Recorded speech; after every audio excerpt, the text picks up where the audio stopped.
તરફ બોટાદમાં જિલ્લા પંચાયત વિપક્ષ નેતાના મેડિકલ સ્ટોરને લઈને આક્ષેપ કરવામાં આવ્યા। ફાર્માસિસ્ટ વગર મેડિકલ સ્ટોર ચાલતા હોવાનો આક્ષેપ। ફાર્માસિસ્ટની જગ્યાએ અન્ય લોકો દવા આપતા હોવાનો આરોપ લગાવવામાં આવ્યો।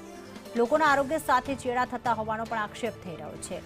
તો બોટાદમાં ફૂડ વિભાગના કાયમી અધિકારી છે જ નહીં, તાત્કાલિક કાયમી અધિકારીની નિમણૂક કરાય તેવી માંગ કરવામાં આવી। આ ઉપરાંત યોગ્ય તપાસ કરી કાર્યવાહી પણ કરવામાં આવશે।